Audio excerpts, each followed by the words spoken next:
Heshel Mangel is a business analyst and real estate investor keen on problem solving. When he came across his first multifamily deal, a 20-unit in Cincinnati, Ohio, he knew the best way to bring the deal to fruition was to establish a strong relationship with city council and members of the community.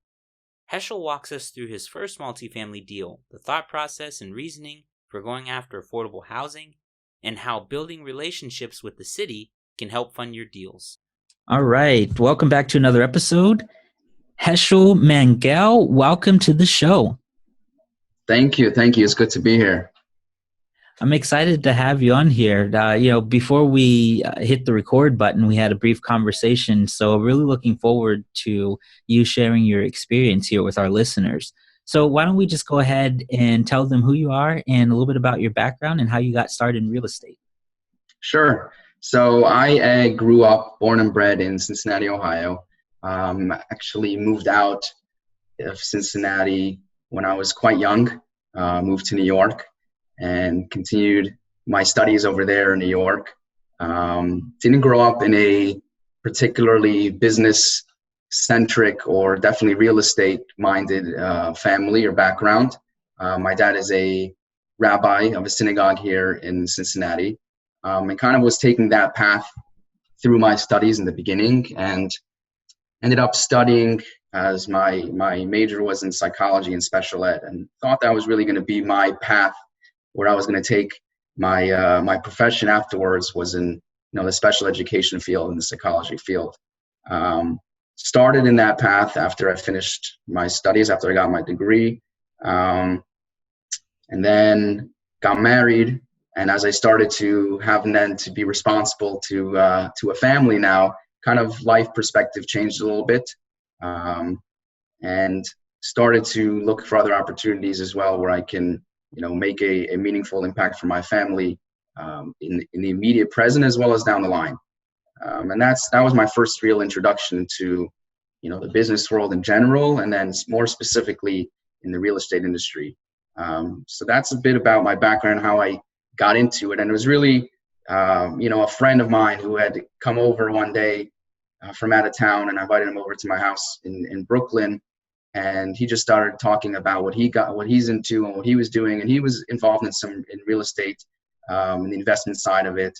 And once we got to talking there, and we were there for a few hours sitting there and talking, and really got me, hooked, if you will say, in the path of real estate, of using real estate as the mechanism and a tool to be able to build this, the vision that I had for my family. Awesome. So I remember just earlier you were talking about this really interesting deal that you were working on, your first multifamily deal. And I really want to get into that. But before we get into that, let's just tell our listeners a little bit about some of the earlier challenges that you had while you were making that transition, because I thought it was really interesting, especially how when you mentioned to me you had, after you met with your friend, you began noticing a bunch of these like "We Buy Houses" signs and things in Brooklyn. And what was even, I guess, more encouraging was the fact that without any knowledge, you just started picking up the phone and calling. Yeah, it's, looking back on it, it's actually quite funny at the quick, I guess, journey I took into where I am now, and we're still very, very early on, and I anticipate a lot of growth. See, that's I apologize. The life of a real estate investor and manager is we're getting phone calls at all.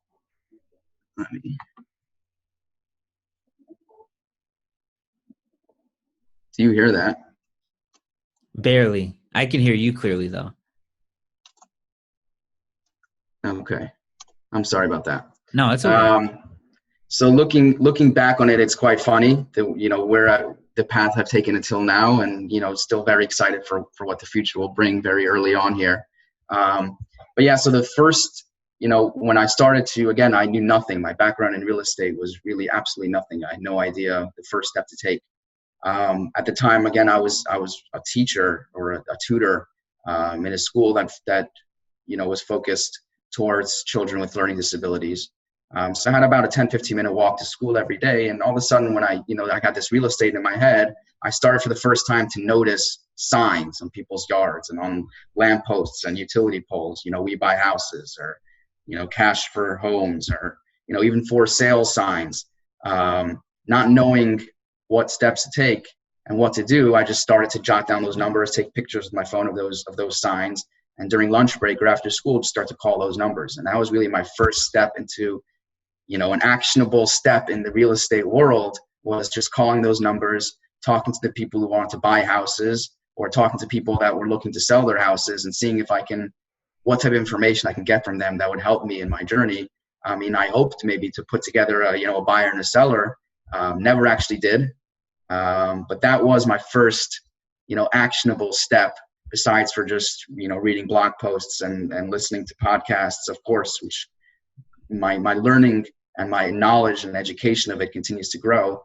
But the first action I took in the real world was just noticing the signs, picking up the phone and calling them, and just trying to get some more information or put a deal together. And it was quite a funny experience. No, I like another thing I remember you mentioned was how you had sought funding. And then you said there were a lot of challenges with regards to that. But eventually, after doing some fix and flips and things, you realized that if you wanted to scale it, that multifamily was the way to go. And actually, you realized that it's easier to fund the multifamily projects, right? So I think one of the first ones you had mentioned was this 20-unit building. So can you tell our listeners a little bit about that? Yeah. So what I had found was that when I was doing those flicks and flips and getting involved, is I was what the industry will call unbankable, just because of where I was in my career, just fresh out of college, without a steady, years of trackable, income, and steady, tax returns, with, a large reserve and savings, and the ability to put down large down payments without, taking a loan from someone else or a gift from somebody else. They really the banks wanted to track, basically. I felt like, every dollar that ever went in and out of my account in the last 3 years, and every action that I took that was related to, or even not related to, housing. And it was really frustrating. It was really, really frustrating. So, but I used that as just an opportunity to grow my knowledge and, understanding now what it takes to buy a single house.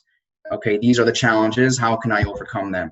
And at the same time, I was also realizing the economies of scale and the abilities to really grow using multifamily. And as I started to talk to more people in the industry about my multifamily ideas, I realized it was actually going to be easier. And when I started to talk to banks about wanting to buy multifamily buildings, all of a sudden they were a lot more willing to talk to me. They didn't really care so much anymore about what I was doing 5 years ago, what my degree was in, what my profession was in. They looked at a deal. I explained to them, a location and the market and the deal. And it's, for a bank that knew the market and was comfortable, or even, had somebody that can vouch for the market for them, they wanted to lend on it. They were more underwriting the deal than they were me as a person. And yes, of course, they would vet me as a person as well. They want to know that I can operate the deal and manage the deal, and they're not throwing their money into somebody that's just going to run away with it. But they were a lot more excited about it, looking at the deal itself, as opposed to my record or my past experience, or, my bankable term. So that's what drove me into multifamily, was that ability to put a deal together. And really part of that was, in general, the experience that I had in realizing the power of multifamily. Like, I was at first trying to find a bank that would lend me a house, a mortgage that's worth $100,000. And then all of a sudden I went to buildings that were $2, $3, $4, $5, $6 million. And the banks were so excited to talk to me. So I couldn't talk to a bank for $100,000, but I was able to get to the guy who's going to lend me money, $4 million. All of a sudden they were excited to talk to me. And it was a very interesting, paradigm shift that I had at that moment, realizing the power and the scale that I can have in multifamily, as opposed to, flipping single families, or even holding single or duplexes for rentals. So this 20 unit that you were telling me about, like, how did you come across it, and kind of what was appealing to you about that deal? So this was already, I had moved back at this time from New York. Now I'm back in Cincinnati.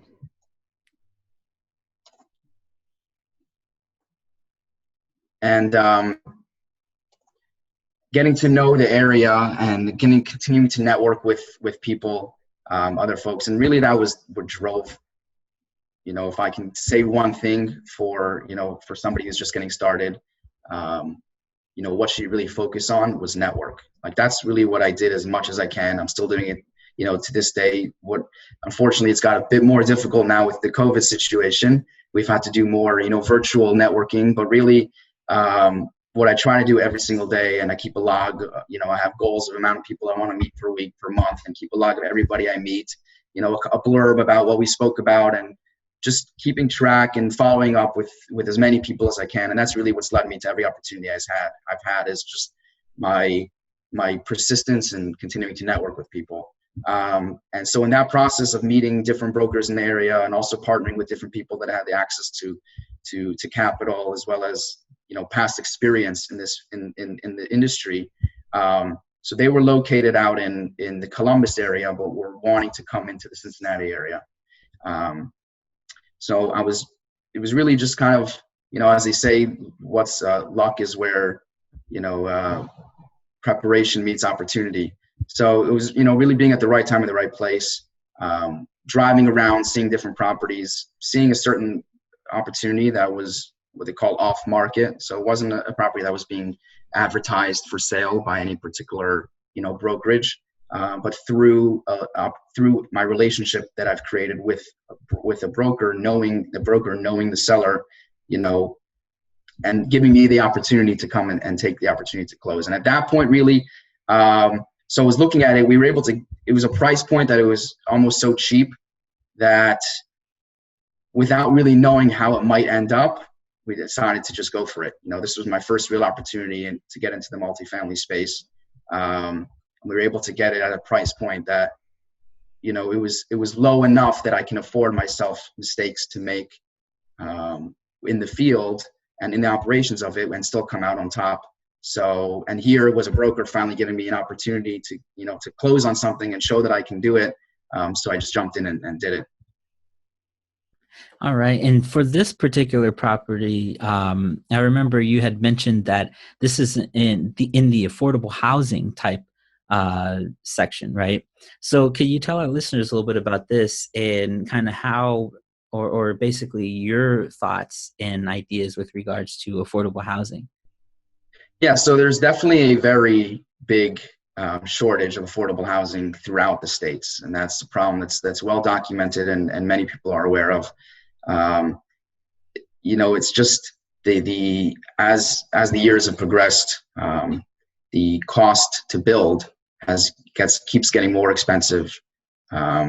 So when developers are going into communities and developing new housing, new apartments, or new communities, generally the only way that they can make back their investment is in, high income neighborhoods, and, real A+ class, apartment communities that are fitted with the highest technology and best, all the amenities that anyone can dream of. And that's really the only way for them to make back their investment because of the cost of construction. So affordable housing and building communities where people that are considered below a certain percent of the median income can afford is shrinking really throughout the states. So this is a problem probably in every city in the states. And if somebody wants to get into this field, you can find it really probably in any city, whether you're in New York City, LA, or a Midwest city like Cincinnati. Every city has this problem. So when I started the deal, I didn't even think of, this is an affordable housing deal. I just saw this as an opportunity to get involved. But as we started to really get involved in the nitty gritties, we realized that there is a shortage and a need for this. And how can we involve the community as a whole into this project that we can come in as servicing the community. It's not only an opportunity for me now to get into a multifamily deal, but I would continuing to travel to that location and move and drive around the area and meet different folks in the area, meet with the city council or meet with the police department of the city. We realize that we can actually really service the area in a very meaningful way, and we can involve the city in a very meaningful way. And we had the opportunity then to meet with different city officials and see how we can all come together and work together to create a community that the area and the neighborhood as a whole will be proud of, and people will feel safe and comfortable living in. And then being able to do that, how can we then duplicate that with different opportunities throughout the neighborhood to really make a meaningful and an impactful change in the neighborhood? So given, the construction costs are much higher than before, how is it that an investor, if they are focusing on building out affordable housing or even just renovating affordable housing, so how do they make those numbers work? What are some tips that you would have? So I would get involved. I would call your local city officials. Start with the city council or the local neighborhood leadership that's involved in the neighborhood that you're looking to get into, and just talk to them. Tell them what you're trying to do and what you're out to get, and the impact you feel you can have in the community. And they will really help guide you to different people that can then they can support you, as well as different people that you can speak to get behind. So we can now go into the city and apply for city funding. So if we have a project that we feel we can take a completely dilapidated building in an affordable housing market, affordable housing neighborhood, that's just distressed, a building that the city has claimed a nuisance, for example. And we can come to the city and say, here with these contractors and this management team, and look at what we've done before, we feel like we can turn around this building and make it a light on the neighborhood. And here's a pro forma that we've put together of what it's going to cost to get us there, and what this is what we have, and this is what we need for us to get us there. How can we work together? And building those relationships with the city officials, then they can guide you as to different programs you can apply for, where the city will come in and in different ways and avenues, which is maybe beyond the scope of this right now. We can do a whole session on that, just in itself, of different types of city financing. But there's different ways that the city can come in and give you money, or basically what's called do a tax abatement on the property, and basically say that if right now the property is worth $200,000, but with your plan it's going to be worth $2 million. Well, we'll only tax you on the $200,000 for the next 10 years. So that really dramatically narrows your operating costs, which will then allow a bank to give you more money, right? When the bank is going to look to loan you money, because your operating costs are going to be so much lower, there's a lot more that they're going to be willing to give you. So there's different ways that the city will work with you and be able to narrow the gap of what you have and what you need to provide that. And in turn, you basically guarantee that a certain portion of your property is going to be rented out to affordable housing residents, people who are below a certain level of the area median income, which every area and every city has a different number for that. But you guarantee that you're going to provide housing for people that are below a certain level of the area income. And so for this, it doesn't necessarily equate to, like, affordable housing doesn't necessarily equate to Section 8, right? So it's just more so that you're going, like you just said, you're going to allocate a certain number of units to people that don't meet or are below an income threshold, right? Exactly. It doesn't have to be Section 8. We do work with the Section 8 housing department here as well. We work with them a lot. But no, it doesn't necessarily have to be, a Section 8 building. There are different programs where an entire building will be under, a contract with Section 8. Or we've worked with, within the local housing authority that we have here, they have a relocations department where, if the housing authority has certain buildings that they own, where they want to do construction or renovations on a property, where are all those residents going? So we've contracted a certain number of units to them that they can relocate their residents into our units as well.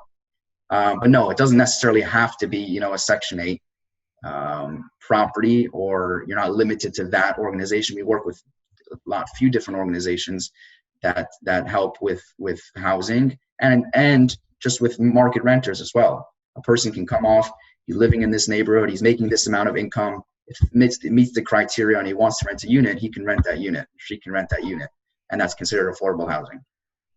So on these types of deals, what kind of, as far as like a renovation perspective, and maybe even like amenities, what are you finding to kind of be just like that sweet spot? Like you don't want to do too little, you don't want to do too much.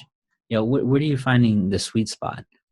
Yeah, great question. So I think one of the most important things that you need to do before you're doing a renovation, any renovation, especially a larger scale renovation, is you really have to know your customer. You know, this is a business, and you have to run it like a business, which means that you can't just throw out a product and hope someone's going to take it. Before you create the product, you have to know who your customer is. So, and when you know your customer, then you can go back and create a product that fits for that customer.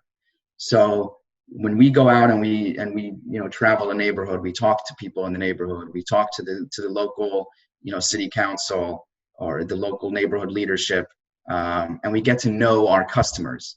And when we get to know them, we can then go back and say, okay, this is what they want, this is what they expect, this is how much they're willing to pay for it. Let's go out and create that product for them now. So that's how we you know, approach our construction, is let's start at the end goal. Where do we want to get to? What do we need to give them? And then go back and create the plan for that. So, you know, every project is different and the amount is going to be different, but it's a pretty standard grade now, you know, renovation that we get to, which is most of the needs almost, though, are already in, you know, when you're working with the city, they have certain expectations. So, you know, the plumbing has to be a certain way, the electric has to be a certain way. There are certain expectations that you get from working with the city that you start to recognize what they want. And when you're able to, you know, tick off their list, it's almost guaranteed that, you know, anybody who wants to come and live here will be very satisfied with the quality of life that they're having there. You know, our goal is to offer a safe, secure, well-maintained community for our residents. And that's the first step that we want to take. So we want to make sure that we have, you know, the proper security around the building, and we have the proper, you know, fencing and good doors that are going to be locked and safe and secure, and a good SAM camera system that's going to make them feel safe and secure. And if we ever have an issue, we can right away, you know, look back and see what was happening. In terms of amenities, as in like swimming pools or fitness centers, we don't find that we have needed that. I wonder now in general what are going to happen with swimming pools now in the current climate. You know, I don't see swimming pools in communities opening for the foreseeable future, just with the COVID, unfortunately. But so, you know, we'll take a building that's dilapidated and bring it back up, you know, redo the flooring, redo plumbing, electric, you know, wiring, and just make it look, you know, nice, presentable, and it gives off a very safe and calming place where our residents want to come and live in there. So what would be a piece of advice you'd have for new people as well that are thinking about the affordable housing, this aspect of real estate investing? Network. Find somebody else in your market who's doing it, and talk to them, offer them value in any way you can, whether it's finding them deals, knocking on people's houses, setting up meetings with city officials, bankers, lenders. Network. That's going to be my number one advice for anybody in any aspect of it, especially in affordable housing, is know that you're not the first one who's done it. It's a need, and it's an important need, and you really have to believe also in it, because it can be very, very difficult and a very big headache sometimes, especially when you're dealing with city regulations and city financing. There's a lot of paperwork and a lot of back and forth, and sometimes they're going to request things that you might think make absolutely no sense, and it just is what it is. You're not going to change the city. You know, the HUD department has their regulations, and it just is what it is. So it can be very rewarding, but also can be very difficult at times. So there does have to be, you have to believe in the product you're putting out and believe that you're doing good for the community, and then just network as much as you can. So what would be a good book recommendation that you'd have? I've read some books and listened. I do a lot of driving around the city, so a lot of my books that I read are really more audio. I think the first book that I read was probably one that was shared by many, is the Rich Dad Poor Dad book. But then, I enjoy very much reading like the classic books that were written, a long time back, but have really, lasted the test of time, and they're more true now almost than they were even when they were written. And some examples of that were, Think and Grow Rich, Napoleon Hill. That was an absolutely great book. And How to Win Friends and Influence People is really a good book about relationships in general, business related or not. Really the ability to go out and network with people, meet people, share people your vision, and get people to buy into your vision, and they'll be willing and responsive to your vision. And so how could our listeners get in touch with you if they wanted to reach out? So I'm pretty active on LinkedIn. You can just type in, search for my name, Heshel Mangel. You can find me there. That's probably the best place to reach me. And then from there, we can set up a call or email. And, if you're local to Cincinnati, let's meet up hopefully soon when things open up. Hopefully at the time of this recording is out, we're already be able to meet up again. And yeah. All right. Well, thank you so much, Heshel. It's been a pleasure having you on here, and thanks for sharing your experience. Absolutely. Thank you, Dion, for having me. It's been a real pleasure.